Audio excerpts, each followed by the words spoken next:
Y en todo el orden de cosas se vienen elecciones de gobernadores, elecciones de consejeros, elecciones, pero por cierto, ya más adelante de presidente. Y eso lo único que significa es que en la política normal y racional es que se forman determinadas coaliciones para apoyar a los candidatos que cada una de esas coaliciones quiere apoyar. Estamos con Cristian Valdivieso, director de Criteria Research. Gracias por estar con nosotros, Cristian, una vez más. Y cuéntanos un poquitito, ¿tú sientes de que esta elección en particular, estoy refiriendo básicamente a las de gobernadores, alcaldes y concejales, es algo que eventualmente pueda cambiar el switch de lo que han sido normalmente las coaliciones en los últimos, qué sé yo, dos gobiernos, que son básicamente llamémoslo así, los partidos de centro que se agrupan en una determinada condición, los partidos de izquierda que de repente pinchan un poquitito pero se quedan aparte, y los partidos de derecha que no entran a la gran coalición de la derecha, que es la relación esta de Renovación Nacional con la UDI y por lo tanto, a ver, ¿cómo se ve esta nueva elección que va a ser trascendental para determinar todo lo que pasa en el futuro con la situación real y actual que tenemos en términos del sistema de partidos políticos? Bueno, buenas noches, Fernando, gracias por la invitación. A ver si podemos escarbar un poquito en estas elecciones. Fíjate que, a ver, yo lo miraría un poquito desde más arriba, y lo que uno hubiera pensado hace probablemente 4 o 5 años atrás, incluso antes del estallido social, evidentemente ante la pandemia, es que a lo que íbamos era una suerte de terminar con el binominalismo, ¿verdad? Y pasar de los dos grandes bloques a los 4 cuartos, que se llama. Íbamos a tener una derecha más clásica, una centro derecha, íbamos a tener a la centro izquierda y íbamos a tener una izquierda, de alguna manera. Eso se empezó a dibujar y de alguna manera se expresó en términos electorales durante un tiempo, pero al revés de lo que uno hubiera podido imaginar, que esto se iba a terminar asentando con más fuerza, lo que hemos visto ahora último, es más bien que hemos vuelto a una suerte de binominalismo. Y los que primero dan el ejemplo de que el binominalismo parece que no era tan malo es el oficialismo, que acaba de firmar un pacto que va ahora desde la DC hasta el Partido Comunista, porque al final del día creo que esto también se relaciona con el problema que estamos teniendo a nivel del sistema electoral. Es decir, el sistema electoral está tan fragmentado que si tú no haces acuerdos previos electorales, después te es muy difícil gobernar. Entonces, paradojalmente, frente a esta gran fragmentación, más que asentarse la idea de los 4 cuartos, o no sé, los 8 octavos, si tú quieres, que podría haberse producido en términos de conglomerados políticos, lo que estamos viendo ahora es un intento bien desesperado por volver a jugar una suerte de binominalismo. Ahora, fíjate que es bien interesante las distintas relaciones que se han generado. Yo me acuerdo cuando terminó el gobierno de Michelle Bachelet, de la nueva mayoría, donde estuvieron los comunistas y estuvo la democracia cristiana, a personas con cargo, yo te diría que casi en los dos sectores dicen, mira, este fue un ensayo, pero no lo repetimos nunca más. Sí.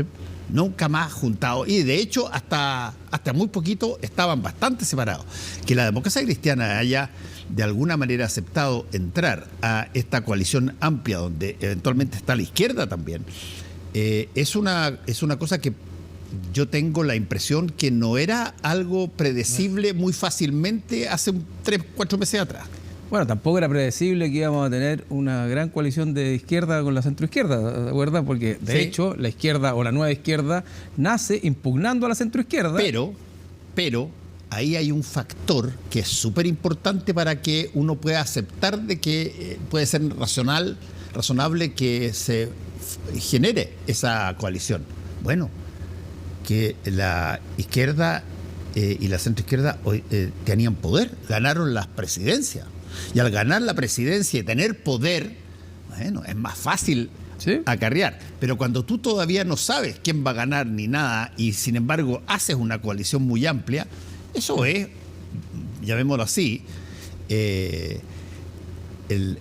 hombre que muerde al perro y no el perro que muerde al hombre. Como noticia, dices tú. Claro, como noticia. Oye, pero también es cierto que los que ganaron el poder fue la nueva izquierda. Sí. Fue el presidente Boric y su grupo. No nos olvidemos de cómo partió esto y los anillos concéntricos, y los más cercanos, los más lejanos, y etcétera. Y lo que ha pasado es que en los hechos, un gobierno que se fue arrinconando, particularmente después del primer plebiscito, ha tenido que ir construyendo una mayor masa crítica que hoy día ya llega hasta la democracia cristiana. Y eso ha vuelto, de alguna manera, a fortalecer un gran eje, si se quiere, de centro izquierda y a izquierda.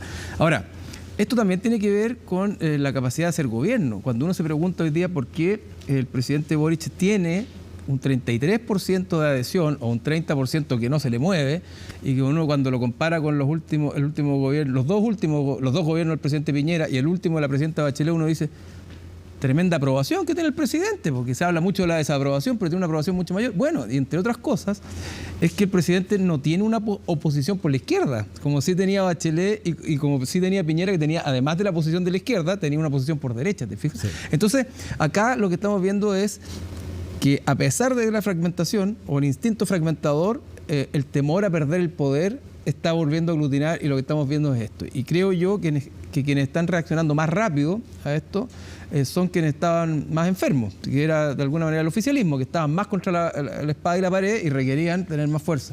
En cambio, la derecha, que al final del día igual termina aglutinándose, hoy día vemos harta más fricción y harta más dificultades para llegar a armar un gran pacto. Y es ahí donde de alguna manera la derecha puede estar quizás llegando un poco tarde, o quizás estar a destiempo respecto de lo que el oficialismo está haciendo.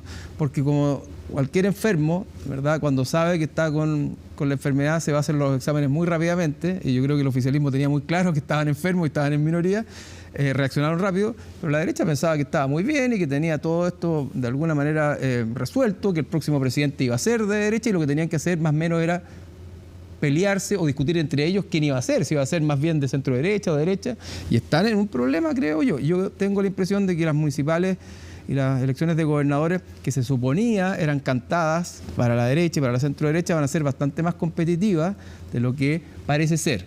Y que además la derecha creo que tiene que tomar nota de una cosa: muy campantes y muy seguros estaban después del plebiscito 1, cuando ganó el rechazo, después estaba muy seguro del plebiscito 2, y se discutía que quién se echaba al hombro de la derecha el plebiscito 2, y que yo no estoy dispuesto a transar estos puntos, y yo no estoy dispuesto a que no los transemos, igual vamos a ganarle porque esta campaña va a ser contra el gobierno que está contra el acuerdo. Y el resultado lo conocemos, lo que pasa es que pasa un poco piola. Entonces, partir de la base que hoy día vamos a tener una elección municipal que es totalmente novedosa porque es con voto obligatorio, no habíamos tenido nunca una como esa.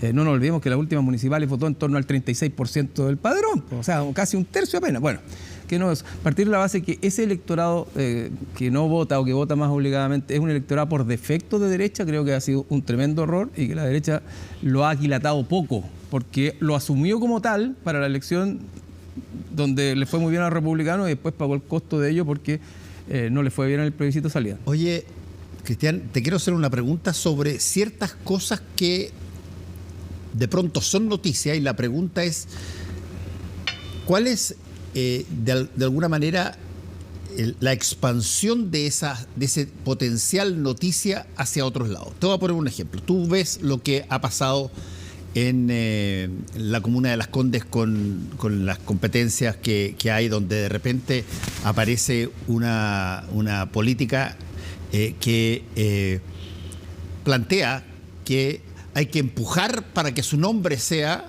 Marcela Cubillo, estoy hablando yo, para que pide poco menos que al pueblo de ese sector que la llame, habiendo otra persona que estaba en condiciones de continuar y que, bueno, se bajó. Pero la pregunta sobre esa lógica, hay ciertas cosas que tanto la izquierda o centroizquierda y la derecha saben que no se pueden perder.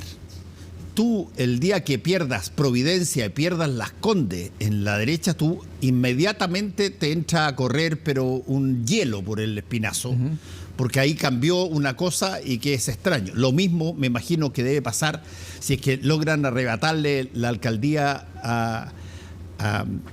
ajado en Recoleta o en otros lugares que son muy potentes para la izquierda o la centroizquierda, ¿cuáles son los hitos para poder ver esta competencia?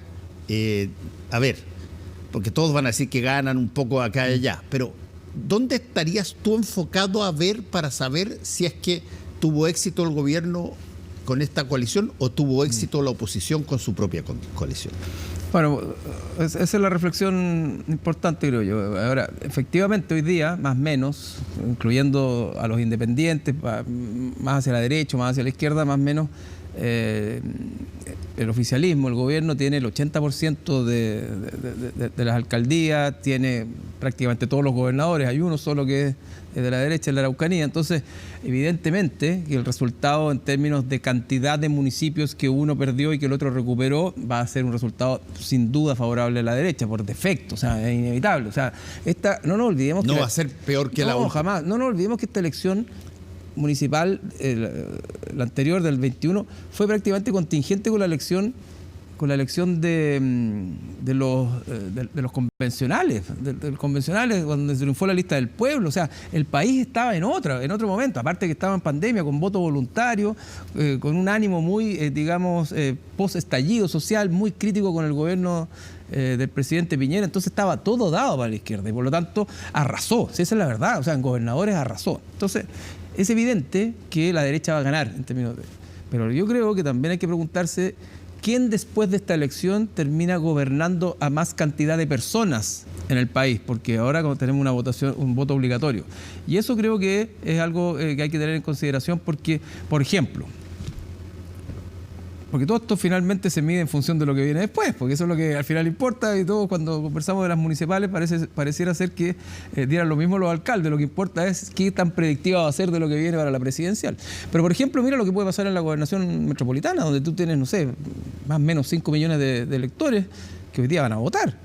Y si se manifiestan por el alcalde, por el gobernador oficialista en una proporción importante, mira la cantidad de votos que tú ya tienes eventualmente pensando en una presidencial. Entonces, tengo la impresión de que la izquierda, porque está más acorralada, está más problemada, ha entendido que tiene que jugar como Colo-Colo, de atrás pica el indio.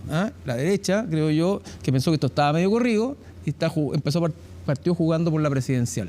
Y creo que ahí puede haber un error. Entonces, ¿cuáles son los hitos? La cantidad de gobernadores, la cantidad de alcaldes que uno recupera, pero también hay que mirar la cantidad de población gobernada, porque de cara a una parlamentaria y de cara a una presidencial, la capacidad o la ascendencia que se tiene gobernando más población es muy fuerte o muy grande. Ahora, hemos conversado esto antes, Cristian, sobre, cómo eventualmente medir la potencia de cada coalición de acuerdo a los resultados. Yo me acuerdo que alguna vez conversamos y tú fuiste bien claro en decir de que no necesariamente el número de ganadores de un sector te daba la situación magnífica del sector. Había que mirar sobre todo el caso de los concejales, donde estaban representados la diáspora de partidos detrás. Más que la persona de que iba alcalde o alcaldesa, que eventualmente podía ser alguien que fuera un emblema, pero no necesariamente que arrastrara a mucha gente. ¿Cómo se aprecia la competencia en gobernadores, alcaldes, por ejemplo, y consejeros? Bueno, las marcas, los partidos pelean fundamentalmente las elecciones de concejales, porque ahí, no sé tú, pero yo no tengo idea cuáles son los concejales, y las elecciones de CORE, de consejeros regionales, donde uno vota por las marcas de los partidos fundamentalmente, porque no tiene idea quiénes van, a no ser que tú tengas el hijo de un amigo, el papá de un tío, o como sea que te diga vota por mí, pero uno ahí vota por las marcas. Y es ahí donde se ve la potencia de las marcas. La mejor aproximación que tuvimos a esto fue la elección de consejeros constitucionales de mayo del año pasado, donde eran muy poco conocidos los consejeros y la gente terminaba votando fundamentalmente por la marca que representaba de alguna manera el paraguas. Y por eso que le fue tan bien a Republicanos, ¿te acuerdas? Entonces en ese minuto uno decía, bueno, la marca más potente o el mejor paraguas es republicano, en un contexto donde las marcas políticas o los partidos políticos valen muy poco. Y por eso que mucha gente de la derecha o la UDI se fue a refugiar a ese paraguas, dijo, aquí estoy a mejor resguardo de la lluvia. Pero eso se dio vuelta ahora, porque si eso se hubiera mantenido, no es que se haya dado vuelta, pero eso ha cambiado, no se ha mantenido, no se ha solidificado. Se rompió el partido, digamos. Si se hubiera mantenido, bueno, cuando la derecha llama a votar a favor del último proceso del plebiscito, del proceso constituyente, del último proceso en el plebiscito, lo hubiera ido muy bien y Republicano no pudo hacerlo. ¿Se fijan? Entonces, hoy día creo yo que hay marcas que están mejor paradas que otras, pero al final del día la estrategia electoral es muy relevante. Y por eso creo que el oficialismo lo entiende bien y a pesar de la fragmentación, a pesar de las diferencias, tiende a juntarse para no dividirse. Y particularmente en la elección municipal, la división te mata. La división te mata particularmente porque en esa campaña se elige uno y no hay segunda vuelta. Es decir, hay municipios, por ejemplo Santiago, donde el oficialismo decidió que iba la alcaldesa Hasler y nadie más. Chao. Por lo tanto, ella va sola. Si la derecha va en dos, y cada candidato saca, o uno saca 20 y el otro saca 20, y suban 40, pero la alcaldesa saca 22, ella va a ser la alcaldesa. Ahora, déjame hacer... ¿Me explico? O sea, sí, ese es el nivel de problemática que la que encuentra en la municipal. Sobre exactamente eso te quiero hacer una pregunta que quiero saber qué tan, llamémoslo así, potente es como señal. Cuando nosotros escogemos parlamentarios, yo lo he dicho esto varias veces ya, cuando escogemos parlamentarios, nosotros estamos escogiendo figuras que representan a partidos políticos e ideas, pero que en términos estrictos no tienen capacidad de generar presupuesto para hacer ninguna de las ideas que proponen. Tienen que pedirle al gobierno que lo haga o tienen que votar ellos para que se haga. Pero el alcalde tiene plata. El alcalde genera plata, recolecta plata por múltiples funciones y por lo tanto que el alcalde no cumpla la promesa es totalmente distinto a que no la cumpla el diputado. Al diputado eventualmente alguien puede decir, oye, sí, estos políticos hablan más y son de más largo alcance y en una de esas no es primera vez que las promesas no resultan. Pero con el alcalde tiene muy pocas excusas el alcalde para decir que algo no le funcionó. Claro, o sea, el alcalde tiene objetiva y subjetivamente más capacidad de acción. Lógico. Que lo que tiene un diputado. Objetivamente porque el alcalde tiene presupuesto. Tiene presupuesto. Presupuesto propio. Propio, exactamente. Claro. El diputado no tiene presupuesto propio. No. Entonces, efectivamente... y por eso que están atractivos las alcaldías, por eso son tan atractivas las alcaldías y por eso también es que hemos visto en el último tiempo que las alcaldías, más del 50% de las alcaldías tienen algún tipo de conflicto por hechos de corrupción o de platas mal imputadas porque mueven plata. O mal rendidas, sí. Al menos, porque mueven plata, porque mueven mucha plata. Y esa capacidad de acción, que tiene la alcaldía es lo que para muchos es una cosa muy atractiva porque te permite mostrar resultados. Y cuando estamos en un contexto político donde, como se dice ciúticamente hoy día, hay tan poco delivery, es más probable que un alcalde pueda demostrarle a sus vecinos y hacer de ese trabajo vecinal una expansión, ¿verdad?, al resto del país y decir, bueno, si yo pude hacer esto en Providencia o pude cambiar la vida a la gente en Macul, ¿por qué no podría hacerlo para todo Chile? Y ese es como el imaginario que ha estado dando vuelta durante un buen tiempo y siempre son los alcaldes de los que andan dando vuelta como los potenciales candidatos presidenciales porque van prendiendo más las encuestas. Pero algo ha pasado que finalmente terminan derrumbándose. Fíjate que hasta que resulta. Fíjate que el famoso caso de Bukele. Bukele es un personaje en El Salvador, ¿verdad? El presidente de El Salvador es un personaje que se hace de una alcaldía. Sí. Así parte Bukele, y al hacerse de una alcaldía, con una capacidad de comunicación pero impresionante y una performance en todo sentido tremenda, al hacerse de esa alcaldía él le muestra al país que, bueno, pues si yo logré detener o parar la delincuencia y parar la violencia, controlar las bandas, controlar las maras en este pueblo, ¿por qué no lo puedo hacer en el resto del país? Oye, ahí hay una cosa bien interesante. Este fenómeno que yo te estoy diciendo de la plaza que tiene recursos y que por lo tanto es muy fácil que aparezcas en vitrina. Yo me acuerdo, hace algún tiempo atrás, yo ya estaba en Estados Unidos, pero estudiando, pero se hablaba mucho de la tradición estadounidense de que tú tenías que pasar de ser representante, de ser senador y pretender y saltar de senador a presidente, hasta que empiezan a aparecer los gobernadores. Y empieza a aparecer Ronald Reagan en el 80, empieza a aparecer Jimmy Carter, empieza a aparecer George Bush. Ronald Reagan, ya te lo dije, y empiezan los gobernadores de estados a ser percibidos como más adecuados para generar la presidencia que los parlamentarios.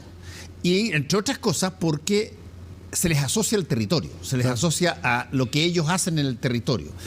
Algo así yo creo que eventualmente puede pasar si es que hay mucha gente que funciona sobre la base de las alcaldías. Hoy día las alcaldías en Chile, hace 60 años, 70 años antes de la dictadura, las alcaldías eran entretenidas, pero nadie saltaba de las alcaldías a la presidencia. Hoy día es algo que tú puedes perfectamente hacerlo. Eran para perros chicos, como decía Onofre Harpo, ¿no? ¿Cómo es? Exacto. Por lo tanto, te quiero preguntar, aquí hay tú ves una renovación de criterios en términos de quiénes son los más idóneos y que eventualmente un alcalde perfectamente puede pasar a ser posteriormente un presidente de la República. Bueno, lo que hemos visto, bueno, y en el caso chileno, los gobernadores podrían tener mucha más potencia todavía, porque si yo puedo mostrar algo en una alcaldía, imagínate un gobernador que puede mostrarlo en todas las alcaldías de la región. Lo que pasa es que hoy día los gobernadores no tienen las atribuciones suficientes porque comparten algunas cosas con los delegados presidenciales, entre otras cosas no tienen la atribución respecto de materias de seguridad y por eso que les cuesta mucho mostrar gestión. Bueno, las alcaldías tampoco. Lo que hemos visto en los últimos años, desde Joaquín Lavín en adelante, es que siempre los alcaldes, por tener cierta visibilidad y por poder mostrar cómo le cambian o son capaces de cambiarle la vida a las personas, que es algo que un diputado no puede. Sí, eso es lo más impresionante de este punto. El diputado podría a nivel más general, ¿verdad?, de reformas importantes, etcétera, pero el alcalde puede recoger la basura, puede poner guardias acá, puede mejorar las condiciones de seguridad, puede mejorar la calidad de los servicios que ofrece, la vivienda, o sea, es una cosa muy espectacular. O sea, un gerente general de una empresa le encantaría probablemente ser alcalde en un municipio y poder cambiarle la vida a las personas. Bueno, hemos tenido desde Joaquín Lavín en adelante siempre sembrados muchos alcaldes como potenciales candidatos presidenciales. Nunca Evelyn Matei había estado en la posición que está hoy día y es alcaldesa. La elección anterior descollaban Jadwe como alcalde, que todo el mundo decía desde el punto de vista político, no, que un comunista, es que la gente no miraba al alcalde Jadwe en esa época como un comunista, lo miraba como un alcalde que era capaz de hacer cosas que la gente sentía que le podían mejorar la vida a las personas. La pregunta es qué es lo que pasa al final de la carrera que estos potenciales candidatos no llegan a la presidencia. Lo que yo creo hasta ahora es que... Tírate la tesis, a ver, ¿qué? No, lo que yo creo hasta ahora es que tiene que ver con que no han tenido la fuerza, la potencia para sostener una carrera de tan largo plazo, porque a los diputados los empiezan a mirar con mucho tiempo, a los alcaldes los empiezan a mirar con mucho tiempo, empiezan a descollar y además tienen que tomar decisiones como dejar una alcaldía. O abandonarla después habiéndola renovado, ¿te fijas? Entonces están muy expuestos y a veces no tienen la capacidad política, ¿verdad? Y la capacidad o el temple personal para sostener esto en el tiempo. Y es ahí donde te empiezan... Va a ser interesante, ¿eh? Te empiezan a pegar, te empiezan a mellar. Va a ser interesante porque yo tengo la impresión, y con esto termino, tengo la impresión de que...